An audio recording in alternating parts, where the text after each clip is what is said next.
High friends, welcome to my YouTube channel মহুয়ার রান্নাঘরে তোমাদের সবাইকে স্বাগত জানাচ্ছি।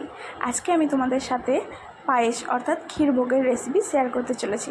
তো চলো, খুব কম জিনিস দিয়েই, খুব সামান্য পরিমাণে ইনগ্রিডিয়েন্ট দিয়েই আমি এই রেসিপিটি তোমাদের সাথে শেয়ার করছি। তো চলো, এখানে আমি একটা তাপিলা নিয়েছি। তাপিলাতে আমি 1 গ্লাস পরিমাণ জল নিয়েছি। এখানে দিয়ে দিচ্ছি একটা দারচিনি, 2টো তেজপাতা, 3টে এলাইচি। এখানে আমি গোবিন্দভোগ চাল প্রায় আমি 50 গ্রামের মতো চাল নিয়েছি এবং সেটা আমি বেশ ধুয়েই রেখেছিলাম। তো আমি এইখানে জলের মধ্যে দিয়ে দিচ্ছি।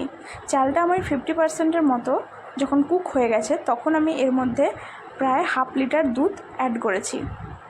আমি এখানে 1 লিটার দুধ নিয়েছিলাম, তবে আমার 700 দুধের মধ্যেই আমি পুরো আমার পায়েস রেসিপি কমপ্লিট হয়ে গেছে।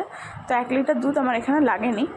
তো দেখো, এখানে আমি দুধটা অ্যাড করে দিলাম। এবারে আমি চালটা একদম ধিমি আঁচে চালটা আমি এখানে ভালোভাবে সিদ্ধ করে নিচ্ছি।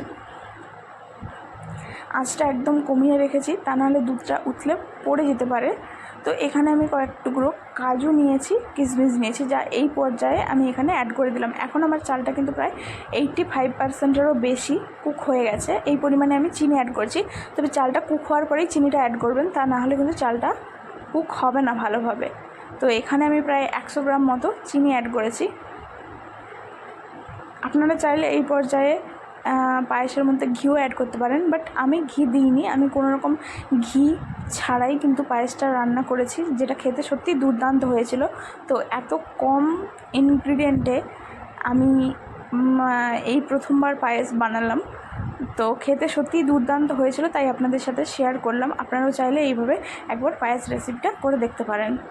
তো টাটা, বাই বাই, দেখা হচ্ছে পরের নেক্সট ভিডিওতে। ভালো থাকবেন, সুস্থ থাকবেন, ধন্যবাদ।